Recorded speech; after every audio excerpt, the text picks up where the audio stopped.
Hello दोस्तों। What is up. उम्मीद है सब बढ़िया होगा। अब मैं जैसा आप सभी को पहले बता चुका हूँ कि हाल फिलहाल में मेरे एग्ज़ाम चल रहे हैं, जिस वजह से मैं रेगुलर वीडियो नहीं डाल पा रहा हूँ। अब जैसे ही एग्ज़ाम ख़त्म हो जाएंगे वैसे आपको भी रेगुलर वीडियो मिलना शुरू हो जाएगी। अब बिना देरी की वीडियो को शुरू करते हैं। आई एम हीरो और नॉट के पिछले एपिसोड में आपने देखा कैसे क्रिम्सन हंसू को बंदी बना लेता है और फिर उसके सामने एक फेरी लड़के को मार देता है, जिस पर हांसू कहता है मैं भी फेरी का दुश्मन हूँ, तुम मुझे छोड़ क्यों नहीं देते। तो क्रिम्सन उससे कहता है तुम्हें मेरे बारे में पता चल गया है कि मैं एक ब्लैक मेज हूँ, इसलिए मैं तुम्हें अब नहीं छोड़ सकता। अब हम देखते हैं उसने हांसू को भी उसी मैजिक सर्कल में खड़ा किया हुआ होता है और हांसू से कहता है मुझे अपनी लाइफ दे दो ताकि मैं अपनी उम्र बढ़ा सकूं। जिस पर पहले तो हांसू मन में सोचता है अगर मैंने अभी कुछ नहीं किया तो मैं सच में मारा जाऊंगा, और वो सीधा क्रिम्सन से कहता है प्लीज 1 मिनट रुक जाओ, मेरी एक आखिरी इच्छा है, क्या तुम मेरी वो इच्छा पूरी कर दोगे। जिस पर क्रिम्सन कहता है वो क्या है, तो हंसू उसे बताता है मैं मरने से पहले मिसा को देखना चाहता हूँ। जिस पर क्रिम्सन सोचते हुए कहता है मिसा वही ना जो क्रॉसबो का यूज करती है, आखिर तुम उसे क्यों देखना चाहते हो। जिस पर हंसू कहता है मैं उसका लवर हूँ। जिसका जवाब सुनकर क्रिम्सन हंसने लगता है और कहता है ये क्या बकवास कर रहे हो, मैं गांव का मुखिया हूँ और मुझे पता रहता है गांव में क्या हो रहा है।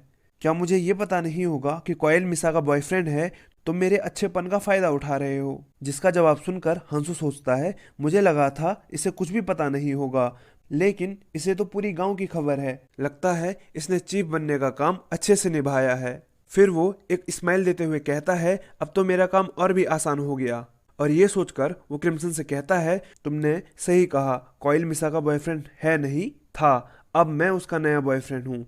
अगर तुम्हें मुझ पे यकीन नहीं होता तो तुम मेरी बॉडी को सूंघ सकते हो। जिस पर क्रिम्सन उसे सूंघने लगता है और उसको सूंघने के बाद कहता है तुमसे तो सच में मिसा की गंध आ रही है, और ये तभी हो सकता है जब तुम उसके बॉयफ्रेंड होगे।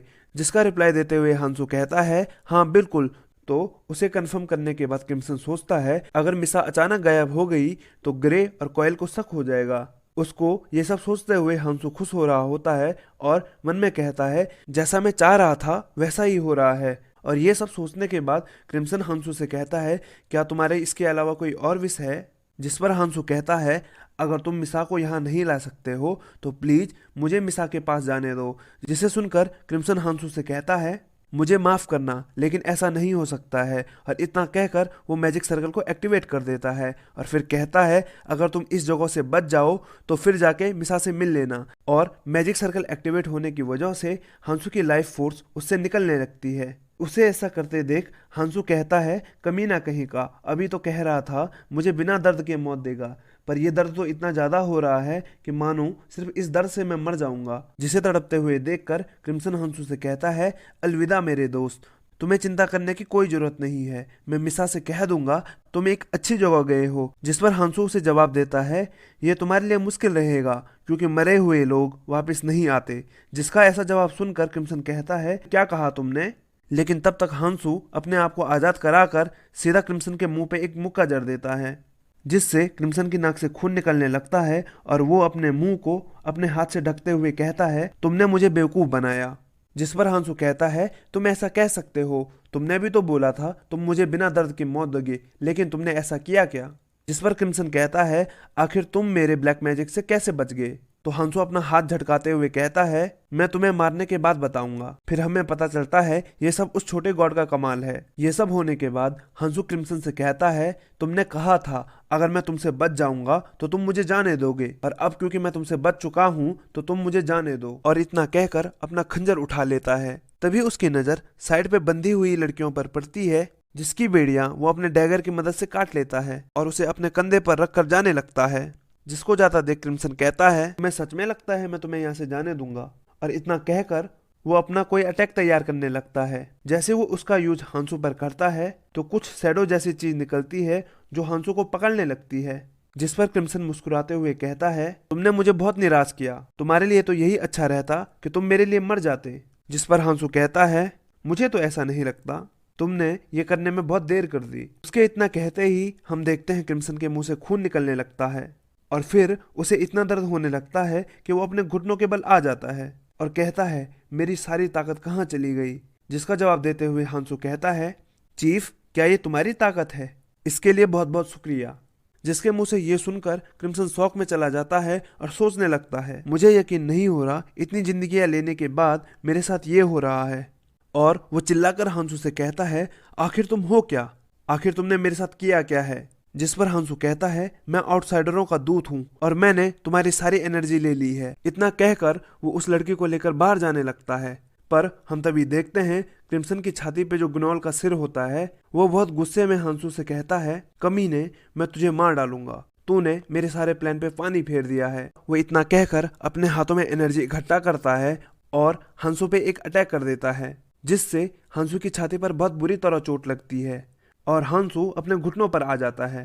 तो उसे घुटनों पर देखते हुए ग्नोल कहता है, तुम तो चौंक गए होगे ना, आखिर तुम पे ग्नोल की पावर से हमला हुआ है। अब इस बंदे को कौन बताए, इस जैसे पता नहीं कितनों को हंसू मार चुका है। लेकिन फिर वो देखता है हंसू का घाव पूरी तरह से भर गया है और वो खड़ा उठ जाता है, जिसे खड़ा उठते देखकर वो फिर से हंसू पर अटैक करने के लिए बढ़ता है। लेकिन इस बार हंसू उसे डॉच कर लेता है और उस पर ही अटैक कर देता है, जिससे उसकी वहीं पर मौत हो जाती है। फिर हंसू जैसे ही पीछे मुड़ता है तो वो उन सभी फेरी मॉन्स्टर को देखता है जो एक दूसरे को आजाद कर रहे होते हैं। लेकिन तब तक वहां गांव के लोग पहुंच जाते हैं और उनको देखकर हंसू वहां से जाने लगता है और मन में सोचता है, मैंने फेरिस को आजाद करा लिया, अब सब ठीक हो गया है। अब वो जैसे ही वहां से जा रहा होता है तभी पीछे से फेरिस कुछ बोलती हैं, जिस पर हंसू को कुछ भी समझ नहीं आता। पर वो जैसे ही गांव वालों की तरफ देखता है तो वो उसे घूर रहे होते हैं। अब हम कुछ देर बाद का सीन देखते हैं जहां हंसू किसी से भाग रहा होता है और भागते भागते एक खाई के किनारे पे पहुंच जाता है। कहता है, कमीनी फेरिस कहीं की, आखिर तुमने ऐसा क्या कह दिया? और फिर खाई में कूद जाता है और जो लोग उस पर अटैक कर रहे होते हैं उनसे कहता है, मैं तुम सभी को एक दिन देख लूंगा। और हमें अब टेम्पल का सीन दिखाया जाता है जहां बोरा एथेना से कहती है, आपने बताया था मैजिक इमेजिनेशन से क्रिएट होता है, लेकिन इसके अलावा कोई और तरीका भी है जैसे मैं अपने मैजिक को सुधार सकूं? जिस पर एथेना कहती है, तुमने बहुत अच्छा सवाल पूछा, अगर तुम अपने मैजिक को सुधारना चाहती हो तो तुम्हें अपने टीचर्स को फॉलो करना पड़ेगा। इतना कहकर एथेना अपने हाथ में मैजिक का यूज करने लगती है, जिससे उसके हाथ में एक आइस का खिलौना आ जाता है। जिस पर बोरा कहती है, क्या तुम आइस मैजिक भी कर सकती हो? तो इतने में हमें बताया जाता है अपने पूर्वजों से जो टैलेंट आर्चमेज किंगडम की रॉयल फैमिली को मिला है उसकी वजह से वो पीढ़ी दर पीढ़ी बहुत अच्छे से फायर मैजिक का यूज कर पाते हैं। लेकिन प्रिंसेस एथेना अपनी पीढ़ी की जीनियस है जो फायर मैजिक के साथ साथ आइस मैजिक भी जानती है। इतना बताने के बाद हमें फिर एथेना को दिखाते हैं जो बोरा से कह रही होती है, क्या तुम इसे सीखना चाहती हो? जिस पर बोरा ट्राई करने लगती है लेकिन उससे कुछ नहीं होता। तो वो कहती है, मुझसे नहीं हो पा रहा है। तो उसे ऐसा देख एथेना कहती है, ये शायद इसीलिए नहीं हो रहा है क्योंकि मैं पहली बार किसी को टीचर बनकर सिखा रही हूँ। अगर मुझे थोड़ा और एक्सपीरियंस मिल गया तो शायद तुम भी ये सब कर पाओ। जिसको सुनने के बाद बोरा एथेना को थैंक्स कहती है। पर तब तक ये लड़की कहती है, आखिर मेरे जैसों का क्या होगा जिन्हें अभी तक कोई ब्लेसिंग नहीं मिली? तो उसके इतना कहते ही और बच्चे भी कहने लगते हैं, हाँ हाँ, हमें भी ब्लेसिंग चाहिए। जिनको ऐसा करता देख एथेना कहती है, तो फिर मुझे एक और को अपना स्टूडेंट बनाना होगा। तुम में से कौन मेरा सेकंड स्टूडेंट बनना चाहेगा? एथेना के इतना पूछने के बाद कोई कहता है मैं बनूंगा, कोई कहता है मैं बनूंगा, और ऐसे करके वो आपस में ही लड़ने लगते हैं। इसके बाद हमें फिर से गांव का सीन दिखाया जाता है जहां वो फेरी मॉन्स्टर एक दूसरे में पट्टी लगा रहे होते हैं और नीले बालों वाली फेरी दूसरी फेरी से कहती है, क्या तुम ठीक हो? जिस पर वो अपना हाथ छुड़ाते हुए कहती है, क्या तुम्हें मैं ठीक लगती हूँ? अब हमें बताया जाता है ये लड़की फेरी किंगडम के प्रिंसेस की हेडमेड है। तो वो फेरी मन में सोच रही होती है, क्या मैं ये मेडिकल ट्रीटमेंट डिजर्व करती हूँ? मैं कोई रॉयल नहीं हूँ, मैं तो बस प्रिंसेस की मेड हूँ। जिसको सुनने के बाद वो नीले बालों वाली फेरी उस कमरे से बाहर निकल जाती है। लेकिन उसके जाते ही वहाँ दूसरी लड़की आती है जो फेरी मेड से कहती है, गांव के लोगों ने उस लड़के को खो दिया है जिसने हमें बचाया था। तो उस पर वो मेड कहती है, तुम्हें उसकी इतनी परवाह क्यों हो रही है? इन इंसानों पे भरोसा नहीं किया जा सकता। क्या पता ये उस क्रिम्सन की ही कोई नई चाल हो। तुम्हें पता है ना उसने हमारी प्रिंसेस को कितना टॉर्चर किया है, और वो भी इसीलिए क्योंकि हमारी प्रिंसेस के पास इनफाइनाइट लाइफ फोर्स थी। तुम ये भूल गई उसने प्रिंसेस की लाइफ फोर्स पाने के लिए वो उनके साथ एक खिलौने की तरह खेलता रहा, और हम में से सिर्फ वही थी जो उस बेसमेंट में सबसे ज्यादा दिनों तक कैद थी। बस एक बार मैं वापस से किंगडम पहुंच जाऊं तो ये सब खत्म हो जाएगा।